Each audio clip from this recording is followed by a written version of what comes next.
Dootha media power of news. నమస్తే, welcome to Dootha media. నేను పవన్.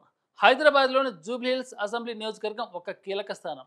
ఇక్కడ రాజకీయాలు ఇప్పుడు చర్చలకు గురవుతూ ప్రత్యేక ప్రాధాన్యం పొందుతాయి. 2023 అసెంబ్లీ ఎన్నికలు బీఆర్ఎస్ నాయకుడు మాగంటి గోపినాథ్ ఈ స్థానం నుంచి విజయం సాధించారు. అతను బలమైన సామాజిక వర్గానికి చెందిన నాయకుడిగా, సినీ పరిశ్రమకు దగ్గరగా ఉన్న వ్యక్తిగా ప్రజల్లో మంచి గుర్తింపు పొందారు. కానీ అనారోగ్య కారణాలతో అకాల మరణం చెందడంతో ఆయన స్థానం ఖాళీ అయింది. ఈ కారణంగా త్వరలోనే ఇక్కడ ఉప ఎన్నిక జరగనుంది. ఈ ఉప ఎన్నిక అధికార పార్టీ కాంగ్రెస్కు మాత్రమే కాక విపక్షాలైన బీఆర్ఎస్, బీజేపీలకు కూడా ప్రతిష్టాత్మకమైన సవాలుగా మారింది. జూబ్లీహిల్స్లో సెటిలర్లు, పెట్టుబడిదారులు, సినీ పరిశ్రమకు చెందిన వారు ఎక్కువగా ఉండడంతో ఈ నియోజకవర్గం రాజకీయంగా మరింత ముఖ్యత్వం పొందింది. ఎవరు గెలుస్తారో అన్న చర్చలు రాష్ట్ర వ్యాప్తంగా జరుగుతున్నాయి. ఈ క్రమంలో తాజాగా టీడీపీ ఎవరికి మద్దతు ఇస్తుందన్న చర్చ బాగా ఉధృతమైంది. ఇది ఎన్నిక ఫలితాన్ని మరింత ఆసక్తికరంగా మార్చింది. దీనికి గల ప్రధాన కారణం ఏమిటంటే, ఏపీలో అధికారంలో ఉన్న టీడీపీ యువ నాయకుడు మంత్రి నారా లోకేష్ ఇటీవల ఒక కార్యక్రమంలో చేసిన వ్యాఖ్యలే. జూబ్లీహిల్స్ ఉప ఎన్నికపై స్పందించిన లోకేష్ తమ పార్టీ నేరుగా పోటీ చేయబోదని స్పష్టం చేశారు.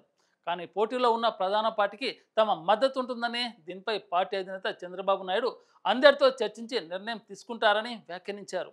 ఈ ప్రకటన తక్షణమే చర్చలకు దారితీసింది. ఎందుకంటే టీడీపీ మద్దతు ఈ స్థానంలో కీలకంగా మారవచ్చు. ముఖ్యంగా సెటిలర్లు, పెట్టుబడిదారులు ఎక్కువగా ఉన్న ఈ ప్రాంతంలో టీడీపీకి మంచి బలం ఉందని అంచనా.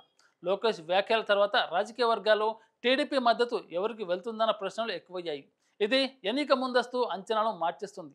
ప్రస్తుత అంచనాల ప్రకారం కాంగ్రెస్ పార్టీ నాయకుడు ముఖ్యమంత్రి రేవంత్ రెడ్డి పేరు బలంగా కనిపిస్తుంది. ఎందుకంటే గతంలో ఆయన చంద్రబాబు శిష్యుడిగా పేరు తెచ్చుకున్నారు. రేవంత్ కోరితే చంద్రబాబు మద్దతు ఇస్తారనే చర్చ ఉద్భవించింది. రేవంత్ రెడ్డి జూబ్లీహిల్స్లో బలమైన పట్టును కలిగి ఉన్నారని, అధికార పార్టీ కాంగ్రెస్కు ఇక్కడి ప్రజలు మద్దతు ఇస్తారని నిపుణులు చెబుతున్నారు. కానీ ఇదే సమయంలో కేంద్రంలో, రాష్ట్రంలో బీజేపీతో కలిసి ఉన్న నేపథ్యంలో చంద్రబాబు మీద బీజేపీ ఒత్తిడి పెంచే అవకాశం ఉంది. తాజాగా జరిగిన రాష్ట్రపతి ఎన్నికల్లో తెలుగువారైన జస్టిస్ సుదర్శన్ రెడ్డిని కాదని బీజేపీ అభ్యర్థి రాధాకృష్ణన్కే చంద్రబాబు మద్దతు ఇచ్చారు. ఇది టీడీపీ, బీజేపీ కూటమి బలాన్ని చూపిస్తుంది.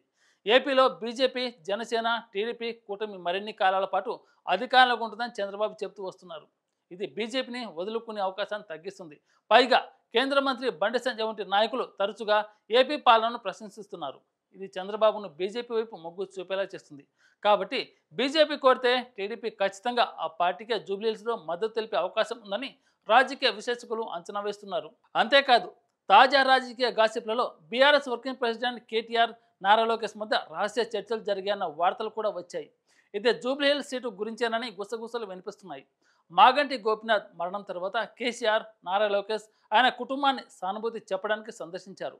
ఇది రెండు పార్టీల మధ్య మంచి సంబంధాలను సూచిస్తుంది. కానీ కవిత టీడీపీలో చేరే అవకాశం లేదని లోకేష్ స్పష్టం చేశారు. బీజేపీ వైపు చూస్తే ఈ స్థానంలో తమ ఓటర్ బేస్ పరిమితంగా ఉన్నప్పటికీ కొత్త నాయకత్వంతో ప్రోత్సాహం పెంచుకుంటుంది. టీడీపీ మద్దతు పొందితే వారికి పెద్ద బూస్ట్ అవుతుంది. మొత్తంగా ఈ ఉప ఎన్నిక కాంగ్రెస్, బీఆర్ఎస్, బీజేపీ మధ్య ట్రయాంగులర్ కాంటెస్ట్గా మారుతుంది. ఇది తెలంగాణ రాజకీయాల్లో ప్రతిష్టాత్మక యుద్ధంగా మారింది. టీడీపీ బలబలాన్ని గమనిస్తే జూబ్లీహిల్స్లో సెటిలర్లు, పెట్టుబడిదారులు ఎక్కువగా ఉన్నారు. ఈ వర్గాలు టీడీపీకి మద్దతు ఇవ్వడం సహజం. ఎందుకంటే చంద్రబాబు పాలనలో ఆర్థిక వృద్ధి, పెట్టుబడులు ఎక్కువయ్యాయి. ఇది టీడీపీకి ఎన్నికల్లో కలిసి వస్తుందని అంచనా. అందుకే తమ మద్దతు కీలకంగా మారిందన్న చర్చ జరుగుతుంది. రేవంత్ రెడ్డికి చంద్రబాబు మద్దతు ఇచ్చిన బీజేపీ ఒత్తిడి వల్ల అది కష్టమవుతుందని, లేదా కేటీఆర్తో రహస్య చర్చల వల్ల బీఆర్ఎస్ వైపు మొగ్గు చూపవచ్చని విశ్లేషకులు చెబుతున్నారు. మొత్తంగా ఈ ఉప ఎన్నిక రాజకీయ కూటములు, మద్దతులు, ఒత్తిళ్ల మధ్య ఒక ఆసక్తికరమైన డ్రామాగా మారింది. ఎన్నికల ఫలితం తెలంగాణ రాజకీయాల్లో కొత్త మలుపు తిప్పవచ్చు. ఎన్నిక ముందు మరిన్ని అప్డేట్ వచ్చే అవకాశం ఉంది. పార్టీలు ఎవరిని ఎంచుకున్నా ప్రజలు ఎవరిని ఎంచుకుంటారో వేచి చూడాలి. For more updates please subscribe Dootha media.